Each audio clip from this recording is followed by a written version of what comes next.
everybody. It's Reed Tracy. Welcome back to the You Can Heal Your Life podcast. Today I have my good buddy Brian Weiss. We've been seeing each other around for many, many years now. Brian's the author of Many Lives, Many Masters, and several other books. He's also a psychiatrist. How you doing, Brian? I'm doing okay, Reed. Quiet lifestyle right now, mostly indoors, not venturing out too much, but using these social media means and other ways to talk, to connect, and to get out to more of the public. This is one benefit of this kind of quiet time.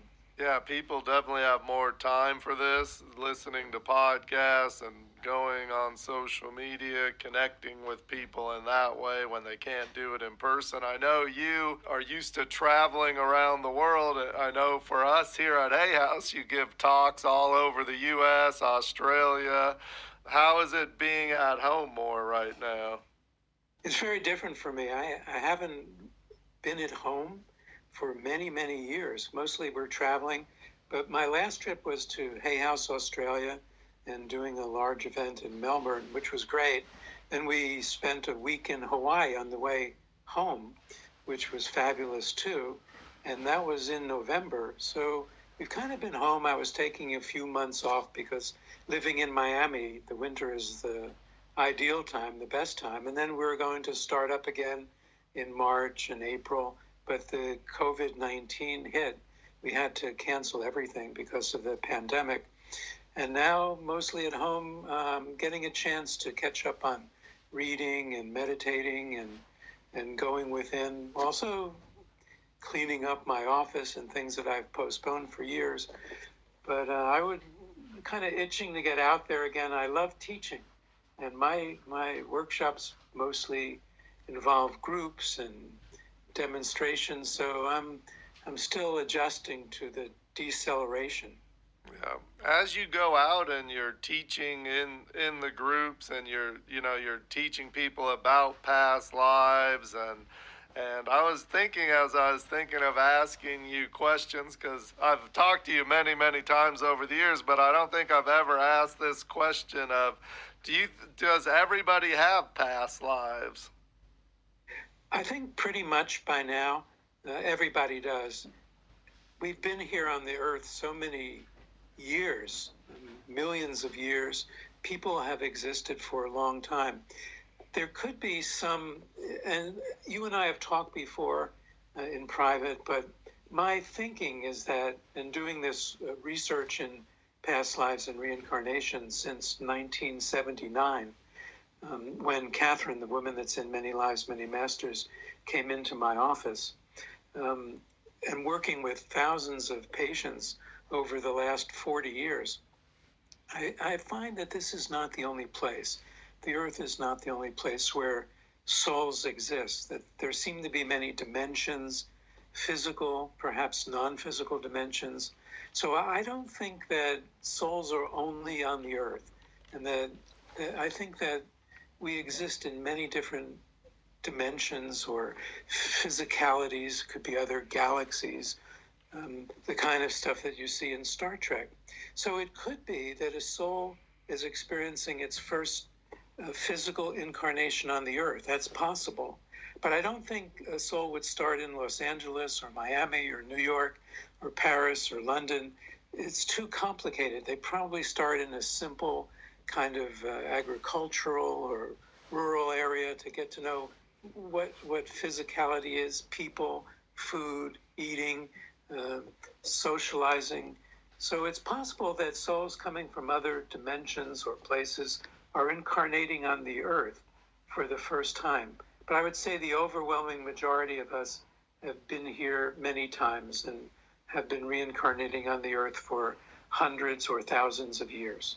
Yeah, it's always amazing to me because you were you still are a super well-respected psychiatrist, and then all of a sudden you had patients come into your office which you write all about in Many Lives and Many Masters and your other books. But it's amazing, like, how you were convinced to really understand these past lives. Like, each time I talk to you, it's like it always surprises me that this is the path you ended up on.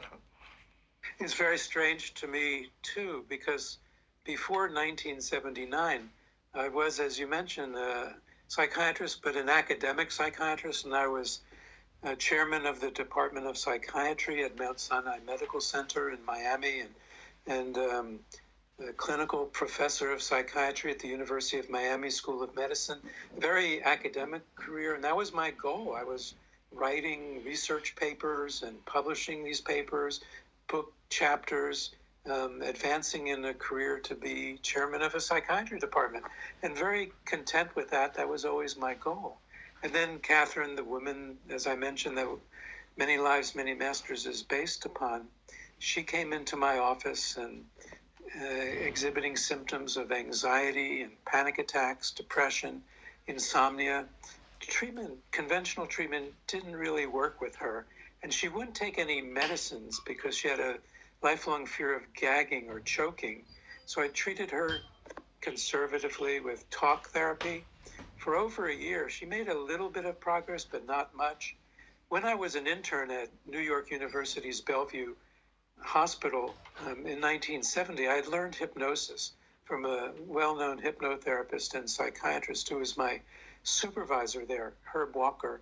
And I decided to use that to see if I could find childhood memories or traumas in her life that might be causing her adult symptoms. She couldn't remember any childhood traumas in her conscious state. She agreed to let me try the hypnotic approach. She was very successful at reaching deeper states. She remembered traumas in her childhood, but her symptoms persisted. The next week, I thought, well, I better go younger into her life. She had gone back to the age of 5 or 6, and I thought, well, maybe something happened when she was 3 or 4. So I asked her in the next session, when she was in this deeply relaxed hypnotic state, go back to the time where your symptoms first began. I thought she would go back to 3, 4, but she went back about, almost 4,000 years to an ancient Near Eastern lifetime where she drowned in a flood or a tidal wave that swept her village. And immediately after that session, her symptoms started to disappear. She didn't believe in past lives. She was a Catholic woman from New England living in Miami. I didn't believe in past lives. That was my secular psychiatric training. And yet, by remembering past lives, her symptoms disappeared. Week by week, she would come in, remember more past lives. All of her symptoms disappeared. She resolved everything, the depression, the panic attacks, the phobias, the fears, the insomnia, and lived afterwards a very happy, productive, symptom-free life. And she sent in a friend, and the same thing happened. And then she told the physician she worked for in the hospital. She worked in the hospital where I was chairman of the psychiatry department. And he came in, a prominent radiologist. He got better. And that began it for me. I was skeptic, but then I watched so many people get better. They knew things. They were able to tell me historical facts and details that they had never encountered. Some of them were able to speak foreign languages that they had never learned in this life. And I thought, how can this be? How are they knowing historical facts and details that they had never read about or seen? How can they speak a foreign language that they never studied? Sometimes the dialects were extinct. And so I gathered this evidence over the last 4 decades, and that's what I've been doing. So working with you, working with Hay House, doing these large teaching events, bringing people back into past lives in group settings, making little books available so they could practice at home. This has been my life the last, 40 years really, helping people to remember their past lives so that they can be happier and more symptom-free in their present life. And when you do these workshops for us, what do you find the most effective way to help people connect to their past lives? I know, like, I've been there, so I know the answer, but I'd love for you to share it with everyone here. Well, I talk a little bit like we're doing now, Reed, about the evidence, the data, but in more detail than we're doing on the podcast. And then I have within the day 2 or 3 or 4 large group exercises where I put the entire group into the deeper states and they experience past lives for themselves. Sometimes it's not a past life. It may be a childhood experience that they need to remember, or an in utero experience many people have accurately remembered from that time and place. But often it's past lives, and about 50 or 60% of the audience can remember a past life, and they, by experiencing, they can often resolve symptoms themselves. Then now, as we talked about in the beginning, I'm not able to go out because of the pandemic and do the large groups. So now I thought, maybe you were prescient a few years ago when we created the past life course at Hay House. Yeah, we have the online course that people can do for sure. That's the next best thing now, because that course, which was taped from an entire full day event and has not just the 2 or 3 past life regressions on it, but also has some healing exercises, the changing places with your illness, and some other kind of gestalt healing exercises. But then a person can kind of take my course, because now we can't do the courses, certainly not in 2020, because of the risk of being in public and whatever. So we can do it virtually. People can get that course. So now when people say to me, are you coming to London or San Francisco or wherever in 2020, I answer them, no, can't do it. The pandemic is here. But I do have a way for you to experience the regression yourself, and that's the Hay House Past Life Intensive Course. Yeah, we also have past life regression meditations and things like that. Is that one of the ways that you help people connect? Like, I know when you do one-on-one, you might not do hypnotherapy, but it seems like in groups you use those regression meditations to help people. Right, they're in that course, but there are also those 3 little books that Hay House has published, that they're available on Amazon and Barnes and Noble and other places, Hay House too. The book, one has got a past life regression download on it. That's the Mirrors of Time. And that works. A lot of people successfully remember past lives. Another one, just eliminating stress. And in these pandemic times, that's a very useful CD or download to have, because these are such stressful times. And that download has also healing exercises on it. And then I have one that teaches you how to meditate. It's just meditation.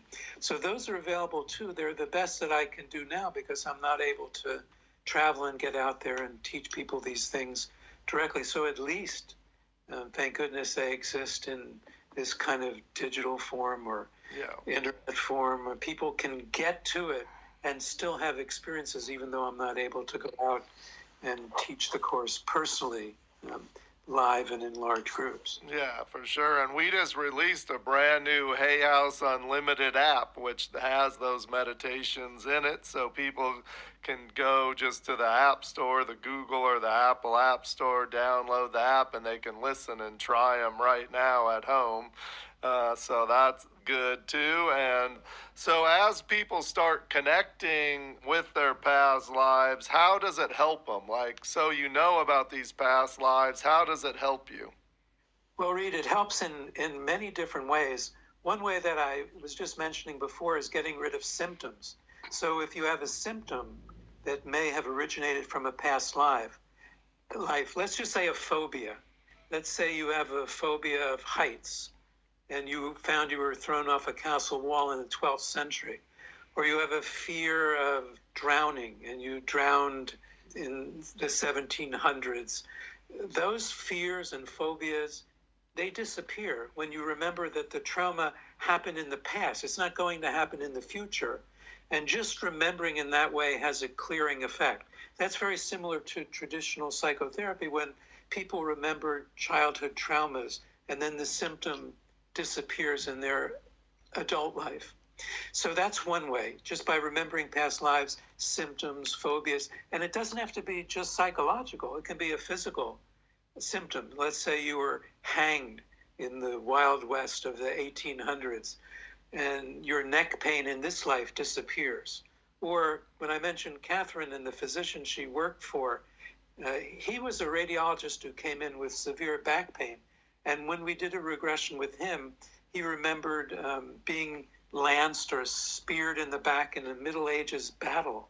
And he found the person on the battlefield that he was, and his back pain in this current life, which had been resistant to chiropractic physicians and orthopedists, and he hated taking medicines, but his back pain disappeared when he remembered the fatal lancing death in that Middle Ages battle. His back pain in the present life disappeared.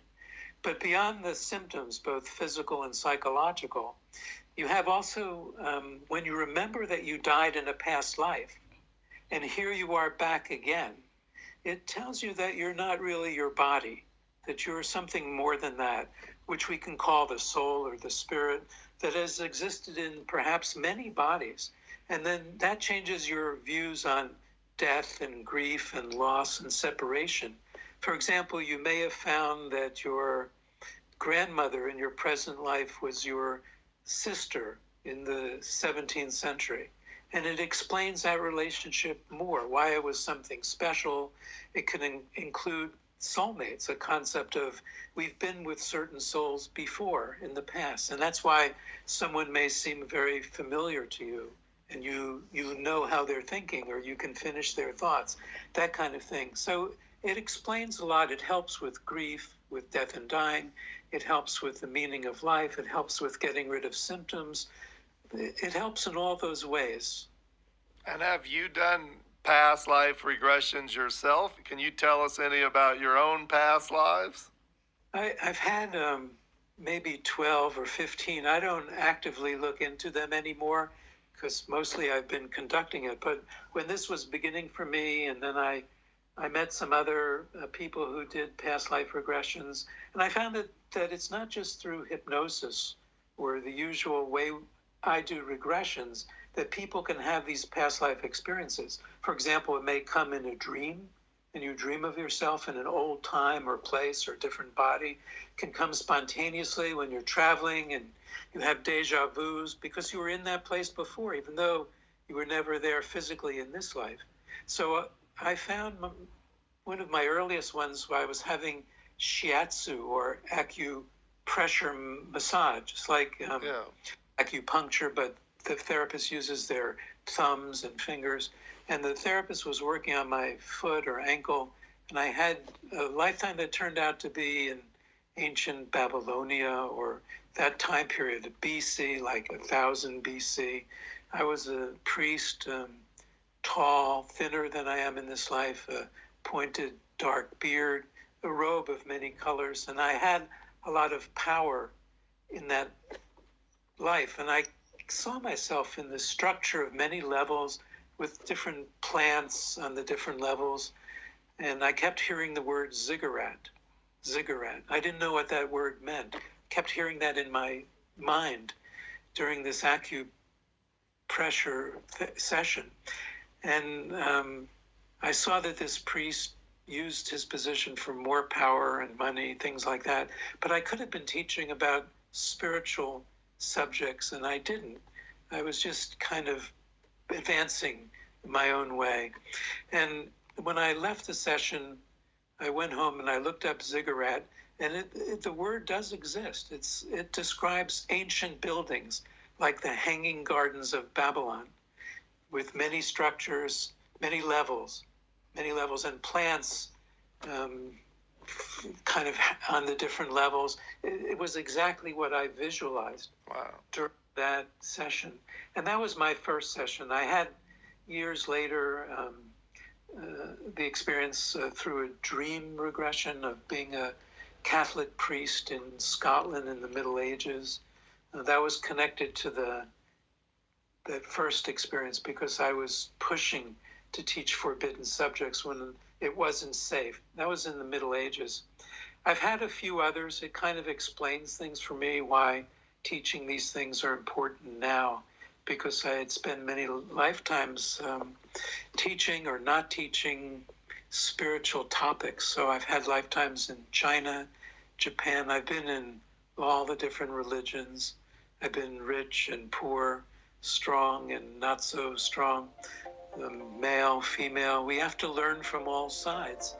And once I saw those things, I don't actively explore anymore because I think I've explored enough to figure out what I'm doing in this one.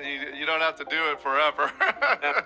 Yeah, that's amazing. I didn't know that. I'm glad I asked that. That's incredible. Well, thank you so much, Brian. This has been awesome, and we look forward to seeing you back out on those stages soon with thousands of people helping them find their past lives. Yeah, my fingers are crossed that we come up with a treatment or a vaccine as quickly as possible and we can all get back to our